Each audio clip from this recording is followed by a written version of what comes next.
The first thing I saw was the judge's hand disappear beneath the bench. Not toward her gavel. Not toward the stack of motions and case files waiting beside her. Lower than that. Slowly. Deliberately. And for one suspended breath inside courtroom 3 of the federal courthouse in Norfolk, Virginia, every sound vanished. No rustle of papers. No scrape of shoes. No cough from the back row where the local reporters sat. Nothing but the sharp pounding of my own heart.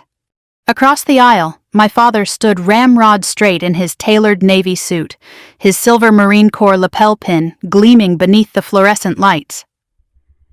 At 72, Colonel Richard Mercer still carried himself like the world owed him a salute. His voice had just finished echoing off those walnut-paneled walls. "She's a fraud. She forged every medal. She fooled you all." The words landed harder than artillery.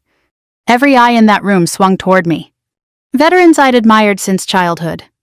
City officials who had voted for my appointment to the Virginia Veterans Oversight Commission. The reporters already reaching for their phones. And my father staring at me with the cold satisfaction of a man finally delivering judgment. I didn't move. Didn't blink. Didn't flinch. I just looked at Judge Eleanor Hayes. And then she pulled out the dog tags. They dangled from her fingers, dull with age, the chain catching the courtroom light. My breath caught so hard it hurt. I knew those tags. I hadn't seen them in 30 years, but I knew them. Stamped in worn silver. Captain Sarah J. Mercer, USMC. My mother. Officially dead since 1994. The room froze. Even my father's face lost color. Judge Hayes set the tags carefully on the bench and looked straight at him. Her voice, when it came, was quiet enough to make every person lean forward. "Colonel Mercer," she said, "I believe the court has heard enough from you for the moment." That was how it began. Not with shouting. Not with revenge. But with silence. 3 hours earlier, I'd parked 2 blocks from the courthouse because the veterans' lot was full. A cold January wind had come in off the Elizabeth River, sharp enough to cut through my wool coat as I crossed Granby Street. Norfolk always felt older in winter, somehow brick storefronts, iron railings, old men in veterans' caps lingering outside diners with paper cups of coffee warming their hands. I'd grown up here. Born at Portsmouth Naval Hospital. Raised under my father's rigid discipline in a brick colonial 15 minutes from Naval Station Norfolk. Even now at 40, I could still picture him standing in our front hall inspecting my shoes before school, like I was a recruit failing morning formation. "Presentation matters, Claire," he'd say. Everything with him was presentation. The polished shoes. The perfect salute. The family portrait over the fireplace with his rows of ribbons shining under studio lights. After my mother died, image became his religion. And I became its unwilling disciple. That morning I'd told myself this hearing would be routine. The State Ethics Committee had received an anonymous complaint alleging I'd falsified commendations in my Marine Service record to secure my appointment to the Oversight Commission. Absurd on its face. My service jacket had been verified 10 times over. 8 years active duty in Logistics Command. 2 deployments. A Navy and Marine Corps Commendation Medal. An honorable discharge at Major. Everything documented. Everything earned. Still, allegations involving veterans' appointments required formal review. So I came. Calm. Prepared. Certain truth would carry the day. I hadn't known my father filed the complaint himself. I learned that when he rose from the gallery after opening formalities and announced his name for the record. The shock of hearing his voice nearly knocked the air from me. I hadn't spoken to him in 14 months.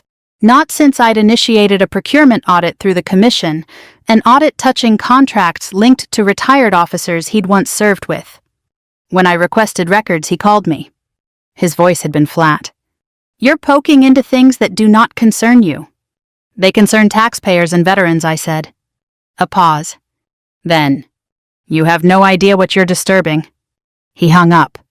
That was the last time we spoke. Until this morning. He stood before that courtroom with his perfect posture and practiced dignity and accused his own daughter of stolen valor. And for a moment, just one, I was 8 years old again, desperate for his approval. That was his real weapon. Not evidence. Not facts.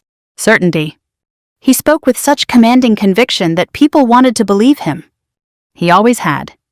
Even after my mother's death. Especially after. He told everyone she'd died in a training accident at Camp Lejeune. A tragic brake failure on a wet Carolina road. He told the story so often it hardened into public memory. The grieving Marine widower. The little daughter left motherless. The decorated officer carrying on. No one questioned it. Not even me. Until I joined the Corps myself. Until I met women who had served with her. Until I saw the hesitation in their eyes whenever I mentioned her death. As though they knew something they couldn't say. I spent years quietly asking questions. No answers came. Records were sealed. Witnesses transferred or gone. And my father would shut down any mention of her. Let the dead rest. But dead things don't always stay buried. Judge Hayes stared down at the dog tags resting on polished oak. My father looked suddenly older. Smaller somehow. For the first time in my life he seemed uncertain. Your Honor, he said carefully, I fail to see relevance. Judge Hayes folded her hands. Her lined face gave nothing away. Oh, I believe relevance is exactly what we are about to discuss. And standing there in that federal courtroom with my mother's name glinting in silver after 30 years of absence, I realized the hearing had never been about my medals at all. It was about something my father had spent 3 decades trying to keep hidden. And whatever truth lived inside that silence was finally ready to speak. The courtroom remained silent long enough for the old radiator near the back wall to click twice. It was such an ordinary sound that under any other circumstances no one would have noticed it. But that morning every tiny noise seemed magnified. Judge Eleanor Hayes rested her fingertips beside the dog tags and studied my father as though she were looking through 30 years of polished reputation and practiced military bearing to the frightened young officer underneath. My father recovered first. He always had that gift. The ability to straighten his spine and step back into command even when the ground shifted beneath him. With respect, Your Honor. He said, his voice clipped and controlled. This hearing concerns my daughter's falsified service claims. Whatever sentimental object you've introduced has no bearing here. His use of the word sentimental almost made me laugh. There had never been anything sentimental about Richard Mercer. Not after my mother died. Not after our house became less a home than a museum to his version of events. Judge Hayes didn't blink. These tags belonged to Captain Sarah Mercer. The sound of my mother's name in another person's voice struck me harder than I expected. For most of my life no one spoke it. Not in our house. Not at holidays. Not even at church, where older parishioners would lower their eyes and quickly change the subject if I brought her up. She had become a kind of sacred silence. Something too fragile or too dangerous to touch. My father folded his hands behind his back. Yes, my late wife, as I've already explained. You've explained many things over the years, Colonel. Her tone was mild. That made it worse. The kind of calm that comes from certainty. Something shifted visibly in him. Just a tightening around his mouth. A fraction too sharp. I knew that look.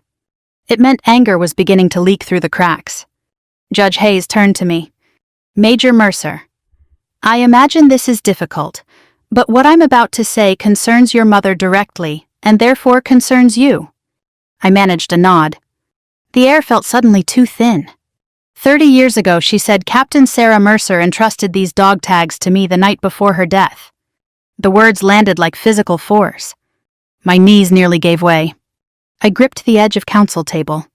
Across the room, someone inhaled sharply. A reporter's pen clattered to the floor. I barely heard it. My mind had already fallen backward through time. Camp Lejeune, North Carolina. Spring of 1994. I was 5 years old, sitting cross-legged on our living room carpet while my mother packed a field bag on the couch.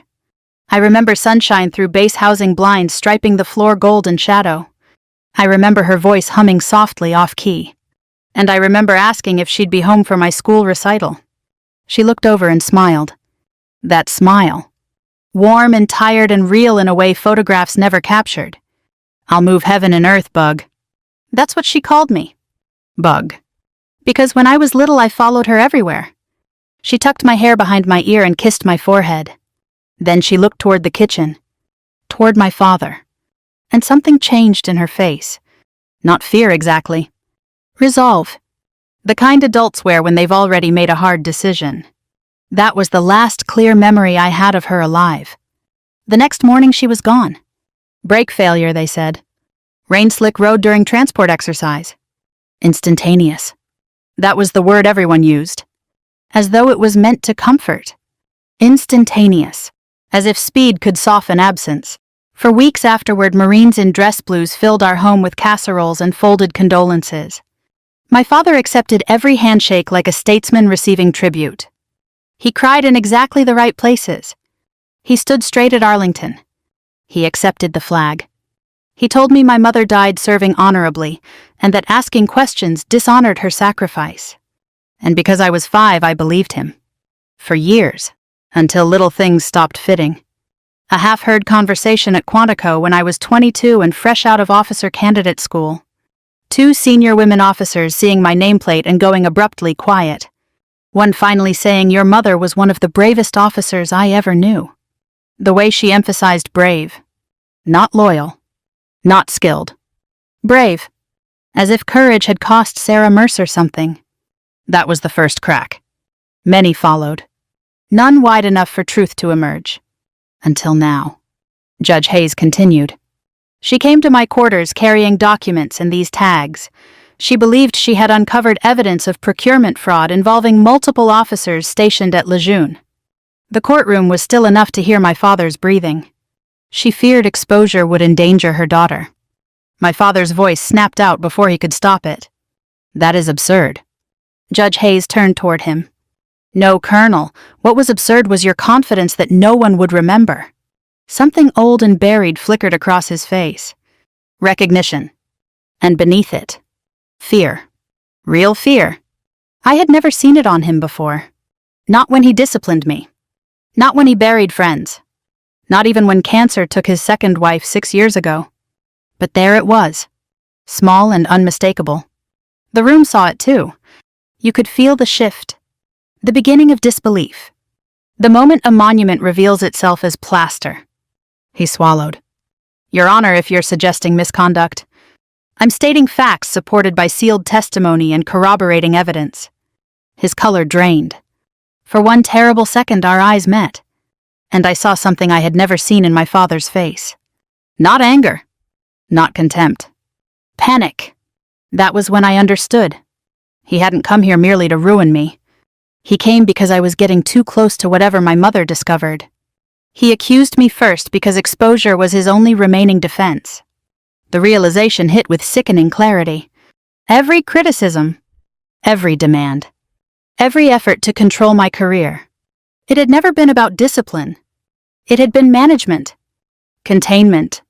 He had spent 30 years trying to shape me into someone who would never ask dangerous questions. And he had failed. Judge Hayes looked at me quietly. There was something almost maternal in her expression. Major Mercer, she said, your mother trusted that if this day ever came, you would have the courage to hear the truth. My throat tightened so sharply I could barely breathe. Then she reached for a thick sealed envelope beside the tags. Yellowed with age, my mother's handwriting still visible across the front.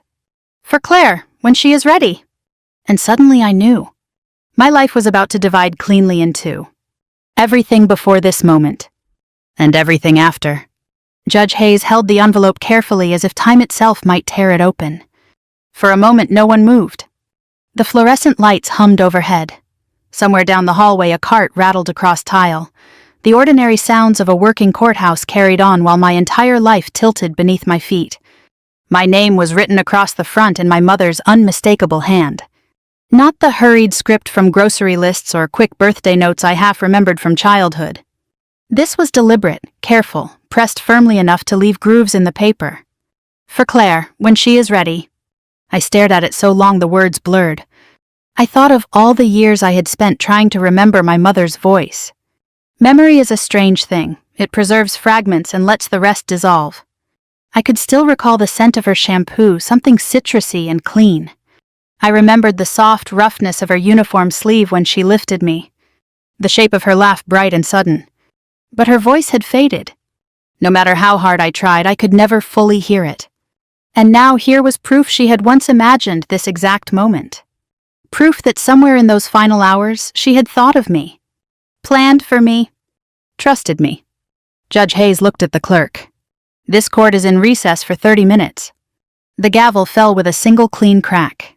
Conversation erupted instantly. Reporters surged toward the doors phones already raised. Attorneys leaned into hurried whispers. Veterans in the gallery exchanged stunned looks and low mutters. No one approached my father. He stood motionless beside the prosecution table, his face fixed in that practiced military blankness he'd perfected over decades. But I knew him too well. His right thumb was rubbing slowly against the side of his forefinger, a tiny repetitive motion. He'd done that all through my childhood when he was anxious. At parent-teacher conferences. At medical appointments. At my Marine commissioning ceremony when I'd chosen logistics instead of aviation, disappointing him in ways he never openly admitted. It was his tell.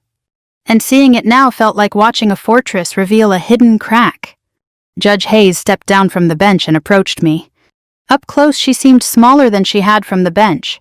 Mid-70s silver hair neatly pinned, sharp blue eyes lined by years rather than softened by them. Yet there was steadiness in her presence that filled space. She extended the envelope. I believe this belongs to you. My fingers shook as I took it. The paper was warm from her hands. Did you know her well, I asked. Her expression shifted. Not grief exactly. Recognition. The kind that survives long after mourning ends. Yes, she said quietly. She was my closest friend in the Corps. Something inside me cracked open. 40 years old, a Marine major decorated and disciplined and trained to maintain bearing under pressure, and suddenly I was fighting tears in a federal courthouse because someone had spoken of my mother as if she were real. Not a framed photograph. Not a folded flag. A person. A friend. Judge Hayes lowered her voice. Come with me. She led me through a side door into chambers. The room smelled faintly of old books and coffee. Family photographs lined the shelves. A Marine Corps challenge coin sat beside a brass lamp on her desk. I noticed it immediately. She saw my glance. Sarah gave me that in Okinawa, 1988. The year I was born. I sat heavily in the chair across from her desk. The envelope trembled in my lap. For a moment neither of us spoke. Then she said, "Your mother knew Richard was falsifying procurement approvals." I looked up sharply. What exactly did he do? Judge Hayes folded her hands. In the early 90s, Camp Lejeune oversaw several private equipment contracts, inflated invoices, ghost inventory, missing field allocations. It began small, then expanded. Enough money disappeared to make several careers very comfortable. I stared at her. My father. He wasn't the architect, but he signed approvals and protected the men who were. I thought of his immaculate uniforms, the country club memberships after retirement, the expensive house purchased too easily on a colonel's pension. Things I'd noticed but never questioned. Because children don't question foundations. They simply stand on them until the ground gives way. She discovered everything I asked. Judge Hayes nodded. She intended to testify. My stomach tightened. And then she died. Yes. The word landed softly. Too softly for what it meant. I looked down at the envelope. She knew. She suspected enough to be afraid. Judge Hayes leaned forward. The night before her death, she came to me with those dog tags and sealed evidence files. She said if anything happened, I was to protect them until you were old enough to decide what should be done. My throat tightened. Why didn't you come forward? The question escaped harsher than I intended. To her credit, she didn't flinch. Because your father had influence and I had no proof beyond her testimony packet. The official investigation ruled accidental mechanical failure before I could act. I was reassigned within weeks. Her voice carried no defensiveness. Only regret weathered into fact. I kept my promise the only way I could. I waited. 30 years! An entire lifetime of waiting. I turned the envelope over. The seal had already been broken by age. Very carefully I opened it. Inside was a single letter and several folded pages. The letter was on Marine Corps stationery. My hands shook so badly I could barely unfold it. And then I saw the first line. My dearest Bug. The room disappeared. For one impossible instant I was 5 again, sunlight on carpet, my mother's voice humming nearby. I read. She told me she loved me, that none of what might happen was my fault. That truth sometimes waits because people are afraid to carry it. And then halfway down the page, one sentence stopped my breath cold. If your father accuses you, one day know this, he does so because he fears what you've become. I looked up sharply at Judge Hayes. She had already read it years ago. I could see that now. She knew I whispered. Judge Hayes nodded. Yes. Outside the chamber windows, Norfolk traffic moved steadily through the winter afternoon. Life continuing. Unaware that 30 years of lies had just begun to come undone. And for the first time in my life I understood that my mother had not simply died. She had left me a mission. And whether I wanted it or not, it had finally reached me. I sat in Judge Hayes's chambers long after I finished the letter. Not because it was especially long. It wasn't. Just 3 pages in my mother's steady hand. No dramatics, no grand farewell, nothing theatrical enough for the movies. That would have embarrassed her. She had written the way Marines often speak when something matters too much for decoration, plainly directly with enough restraint to make every word heavier. She told me she loved me. She told me she was sorry for whatever confusion her silence might leave behind. And she told me one thing I could not stop rereading. Do not spend your life earning love from someone who only understands control. The sentence sat there in black ink written 30 years earlier, and somehow described my entire adult life better than anything I had ever admitted to myself. Judge Hayes gave me privacy while I read. She moved quietly around the room, pouring coffee from a dented silver carafe into 2 courthouse mugs that had probably been there since the Reagan administration. The ordinary smell of burnt coffee grounds and paper files steadied me. Outside I could hear muffled courthouse life, continuing telephones, ringing footsteps in the hall, a copier humming somewhere beyond the door. Normal sounds. Anchors. Because nothing inside me felt normal anymore. I looked up finally. Why didn't she leave me more, I asked. The question sounded childish the moment it escaped. Why didn't she explain everything? Why not write enough to fill the silence of 30 years? Judge Hayes sat across from me. Because she believed your life should be yours, Claire, not a monument to what happened to her. That sounded like my mother somehow. I could hear it. Not fully, not enough to restore the voice I'd lost, but enough to feel her shape inside the words. I looked back down at the packet beneath the letter. Official Marine procurement forms. Typed witness statements. Copies of transfer approvals. A ledger handwritten in my mother's annotations. Numbers circled in red. Signatures marked for review. And there, over and over again, was my father's name. Colonel Richard T. Mercer. Approval authority. Authorizing officer. Verification signature. The evidence wasn't dramatic. No smoking gun confession. No secret photograph. Just paperwork. Routine military bureaucracy. The kind of documents no one notices because they look boring. And yet I knew enough from my years in logistics command to understand exactly what they meant. Inflated requisition requests. Duplicate disbursements. Ghost shipments billed and approved but never received. It was textbook procurement fraud. Millions in adjusted modern value. My stomach turned. I thought of our house on Colonial Place after my mother died. The renovations. The private school tuition. The polished life my father built brick by brick while lecturing me about honor.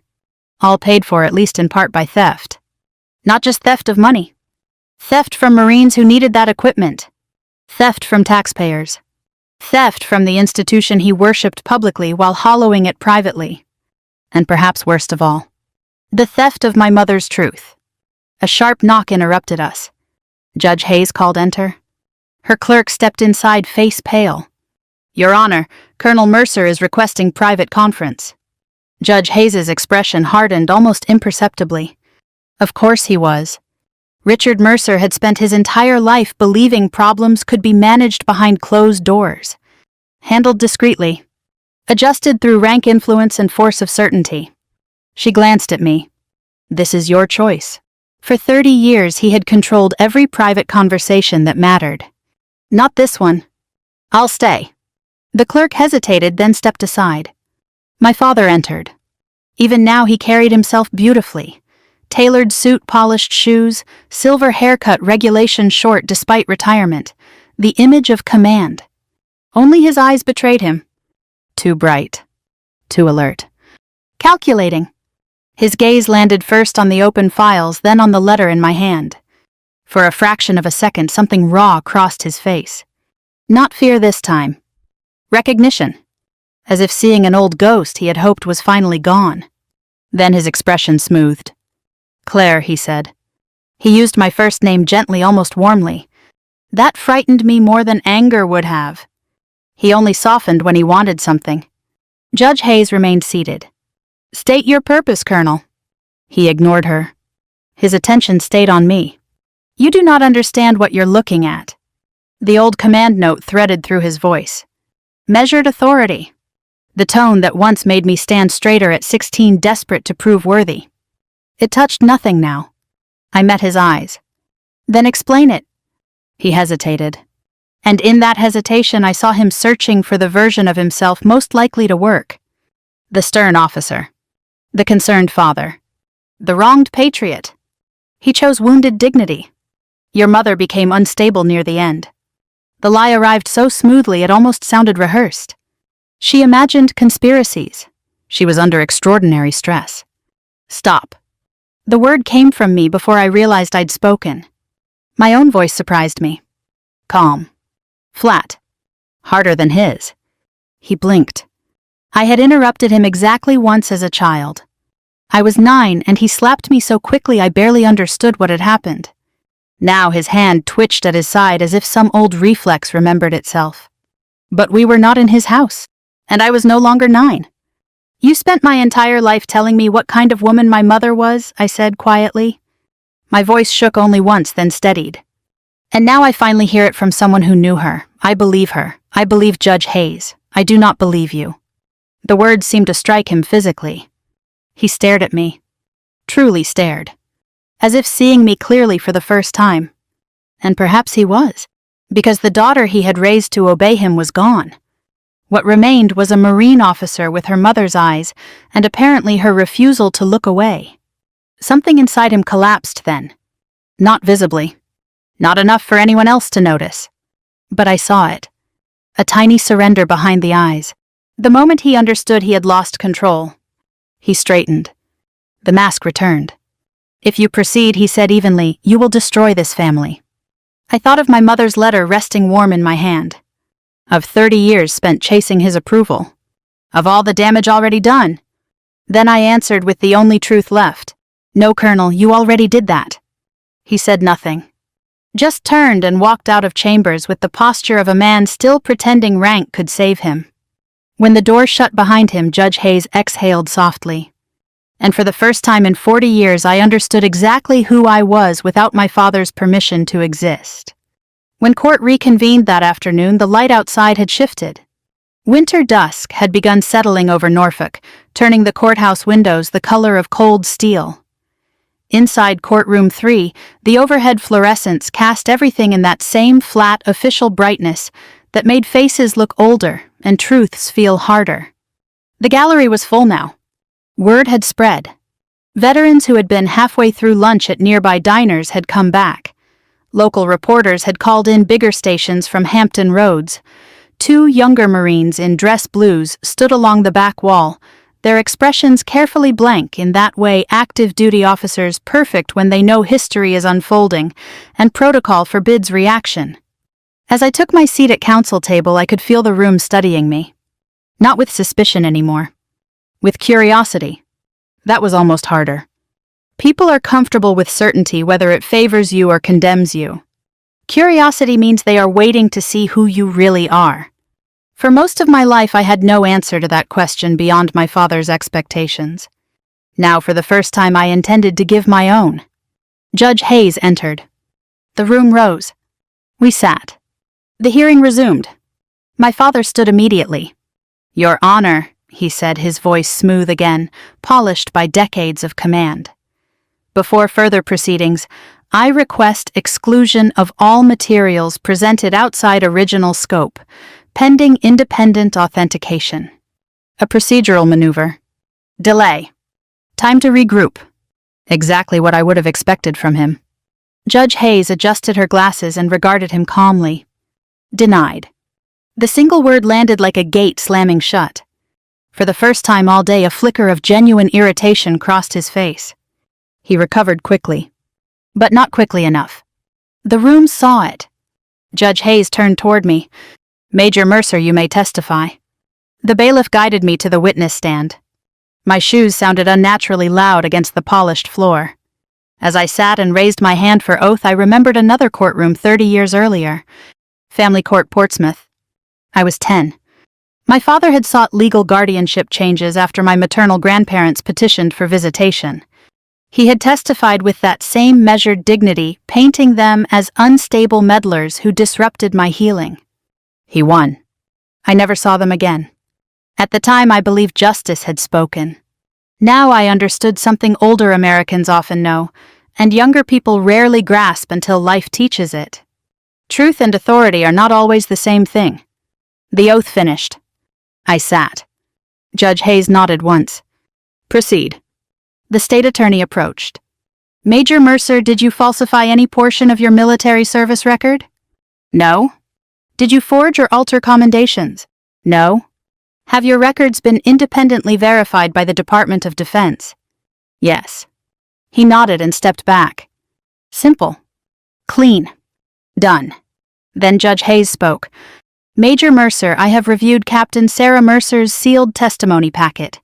In your professional military opinion, do these documents reflect authentic procurement irregularities?" My father rose instantly. "Objection." "Overruled." His jaw tightened. I looked down at the evidence packet resting before me. The old paper smelled faintly of dust and age.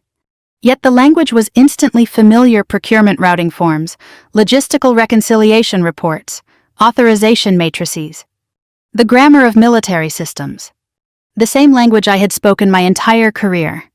And suddenly I understood why my mother had trusted me to read this one day. Because she knew I would understand what others might miss.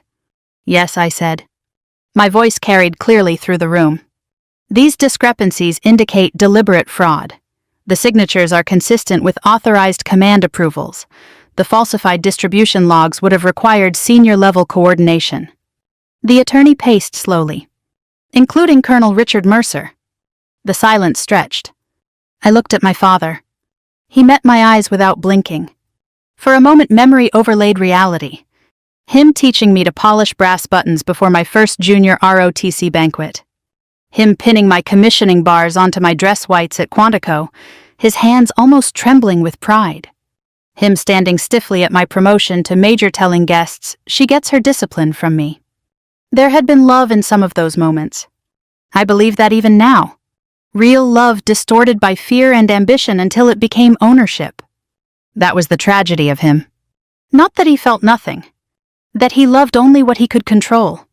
And for years I mistook control for love. The answer came quietly. Yes.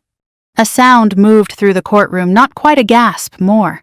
The collective release of breath when people hear the thing they already suspected confirmed aloud.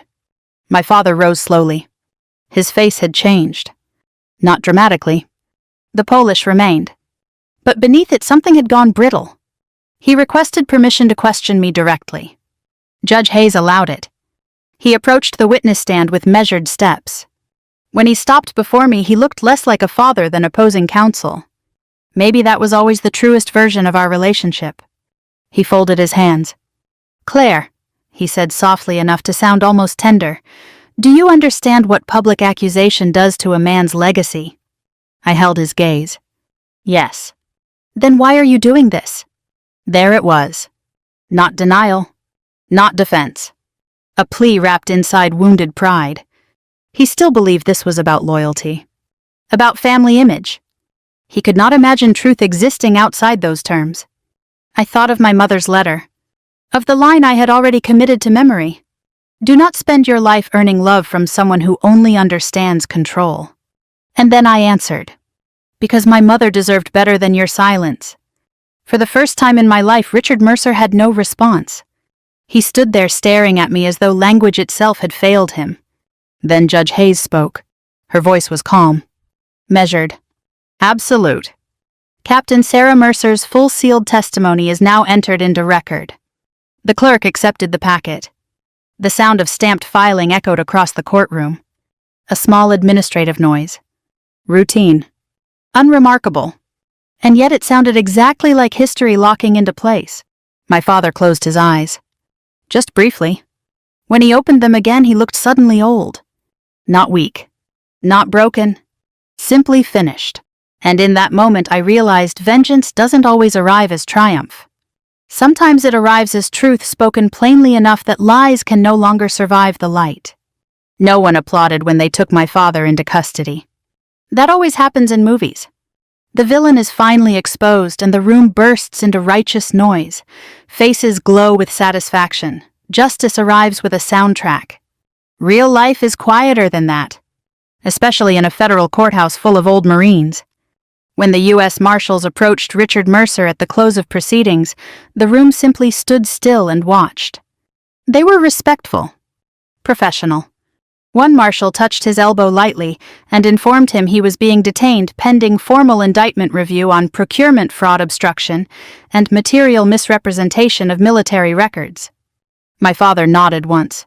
No argument. No protest. No performance. He straightened his jacket and offered his wrists with the same neat precision he might once have used presenting inspection gloves. The cuffs clicked shut. The sound was small, almost polite. That was what unsettled me most. 30 years of lies ending not with thunder, but with a pair of steel clasps closing in an ordinary room under fluorescent lights. He turned before they led him away. For one suspended second our eyes met. I expected anger, contempt, some final attempt to wound. Instead I saw confusion. As if even now he couldn't understand how his daughter had become someone outside his reach. Then he was gone. The side door shut softly behind him. And that was that. No applause. No cheers. Just silence. The hearing adjourned. People filed out slowly, speaking in low voices. Some veterans paused near me. A retired gunnery sergeant with broad hands and watery eyes offered a quiet nod. Your mother was good people. Then he walked on. A Navy widow in her 70s touched my arm gently. No words. Just contact. Recognition. Respect. I hadn't realized until then how badly I needed witnesses not to my father's disgrace, but to my mother's restoration. Outside dusk had settled fully over Norfolk. The courthouse steps glowed under old brass lamps. Reporters clustered at the base bundled against the cold camera lights already cutting through the dark like pale search beams. The courthouse doors opened. A dozen heads turned toward me. Questions flew instantly. Major Mercer, did you know your father filed the complaint? Do you believe criminal charges will stick? How long did you suspect misconduct? I stopped halfway down the steps. For years I had imagined confronting my father publicly. Sometimes in anger.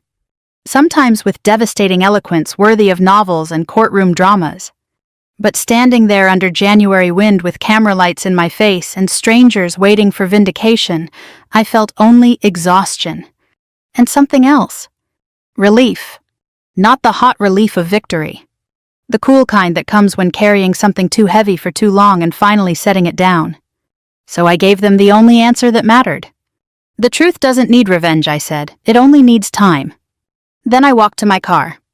2 hours later, I sat across from Judge Hayes in a diner off Hampton Boulevard. The place had probably looked the same since 1978. Red vinyl booths. A pie carousel slowly turning near the register. The smell of coffee bacon grease and old laminate polished 1,000 times over. A waitress called everyone honey whether she knew them or not. It felt like exactly the kind of place where real things could be said. Judge Hayes had changed into civilian clothes, a navy wool coat and cream sweater that somehow made her seem both smaller and more formidable. She stirred cream into her coffee and smiled faintly. Sarah loved diners. The sentence hit me with absurd force. Not because it was dramatic, because it was ordinary. So wonderfully ordinary. What did she order, I asked. Judge Hayes laughed softly. Blueberry pancakes every chance she got, and she sang terribly when she was happy. I stared. She sang. Hopelessly, loud enough to offend nearby tables. Something loosened inside me. I laughed. A real laugh. The first all day. The image was so immediate I could almost see it, my mother in off-duty jeans singing badly over diner coffee while embarrassed junior officers prayed no one they knew walked in. Judge Hayes smiled. She was impossible to embarrass. We sat there for hours. She told me stories no official record could ever hold. How my mother once smuggled Halloween candy into field training for exhausted recruits.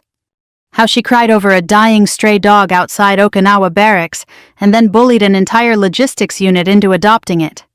How she cursed spectacularly when she dropped a wrench on her foot. How she laughed afterward. Little things. Human things. And piece by piece the monument my father had built, the sainted fallen officer preserved in polished grief, fell away. In its place stood a woman. Funny. Stubborn. Brilliant. Alive in all the ways memory usually forgets. Near midnight, the diner had nearly emptied. Judge Hayes reached into her purse and slid something across the table. A photograph. It was worn at the corners, colors faded. 2 young women in marine utilities stood outside a barracks building. Judge Hayes at 25, all sharp cheekbones and impossible seriousness. And beside her, my mother, grinning broadly. Head thrown slightly back. Mid-laugh. I touched the image carefully. For 40 years, every photograph I had of Sarah Mercer showed formal poses, dress blues ceremonies, official portraits. Controlled images. This one was different. This was joy caught by accident. This was the week she learned she was pregnant with you, Judge Hayes said. My throat tightened. She was terrified. Terrified. She thought motherhood would make her softer. Judge Hayes smiled into her coffee. She said she couldn't afford softness in the Corps. I looked again at that laughing face. What did you tell her? Judge Hayes met my eyes. I told her love doesn't make Marines weaker. It tells them what they're fighting for. Outside the diner windows, snow had begun to fall over Norfolk. Soft. Steady. Quiet enough to change the whole city without anyone hearing it happen. And sitting there with my mother's laughter smiling up from a faded photograph, I understood that some truths arrive exactly the same way. Not loudly. Not all at once. But gently enough to remake everything. Spring came slowly to Norfolk that year. The kind of hesitant Virginia spring where winter seems unwilling to surrender all at once. Dogwoods opened one careful bloom at a time. The Elizabeth River lost its steel-gray edge and caught sunlight again. People lingered longer on sidewalks. Porch flags stirred in softer wind. By April, my mother's service record had been formally corrected. The Department of the Navy issued a quiet public statement acknowledging procedural failures in the original Camp Lejeune investigation. Her commendations were restored in full. Her final testimony entered official archive. No headlines screamed scandal anymore. The reporters had moved on to fresher stories. That felt right. Real repair rarely makes front-page news. It happens in filing rooms and signed orders and quiet corrections entered into systems built to outlive us all. The morning of her re-honoring ceremony dawned clear and cool. Arlington National Cemetery always feels different from other places in America. Not sad exactly. Still. As if the land itself has agreed to keep faith with memory. Rows of white markers stretched beneath new green leaves. Somewhere in the distance, a bugle carried faintly across the hills. Judge Hayes stood beside me near my mother's grave. She wore a charcoal suit and sensible black shoes polished enough to catch sunlight. Age had curved her shoulders slightly, but nothing diminished the steadiness of her presence. A small Marine honor detail stood nearby at respectful distance. No cameras. No press. Just those who needed to be there. The chaplain spoke briefly. Official words. Good words. But they passed over me like wind. What mattered was the stone before me. Captain Sarah J. Mercer, United States Marine Corps. Below it now newly engraved. Honor restored by order of the Department of the Navy. 30 years late. Still true. When the chaplain finished, silence settled. I reached into my coat pocket and withdrew the dog tags.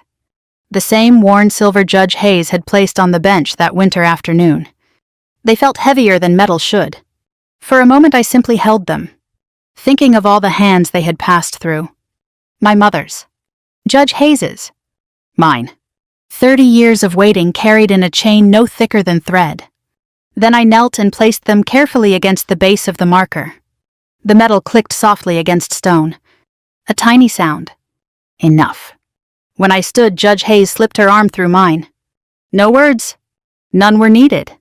We remained there together while the breeze moved through Arlington's trees. And for the first time since childhood, I felt no hunger for answers. Only peace. 3 weeks later, I visited my father. The federal detention facility sat outside Petersburg, low and colorless beneath overcast skies. It smelled faintly of bleach and old concrete. The guard led me to a private visitation room with a metal table bolted to the floor. I sat alone for several minutes, long enough to wonder if he would refuse to come. Then the far door opened. Richard Mercer stepped inside. He looked smaller. Not dramatically so. Age doesn't descend all at once. It reveals itself in subtraction.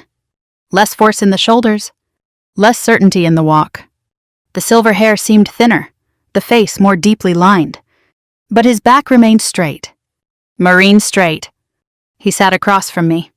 For a long moment, neither of us spoke. Then he said quietly, "You look like her."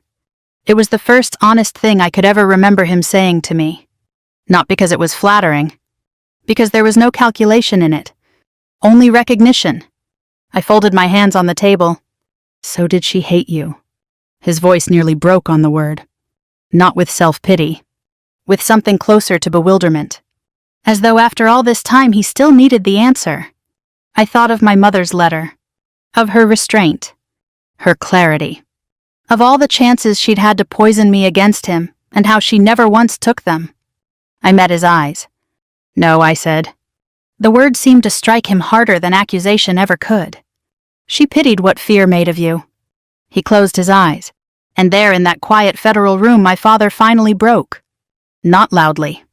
No sobbing collapse. No dramatic confession.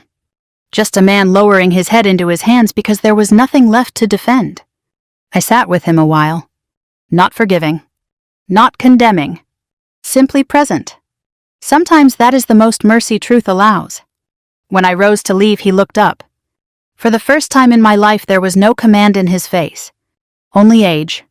And regret. "Claire." I paused. "I was proud of you," he said. The words arrived 30 years too late. Still, I believed he meant them. And strangely, that was enough. Not enough to heal everything. Not enough to erase what happened. But enough to let me walk away without bitterness. Outside sunlight had broken through the clouds. The prison steps were warm beneath my shoes. I opened my briefcase and looked down at the brass nameplate fixed inside. For 40 years it had read, "Major Claire Mercer." I unscrewed it there on the hood of my car, set it gently aside, then fastened the new one in its place. Major Claire Sarah Hayes Mercer. A quiet tribute to the two women who gave me truth. I closed the case and stood for a moment in the spring light.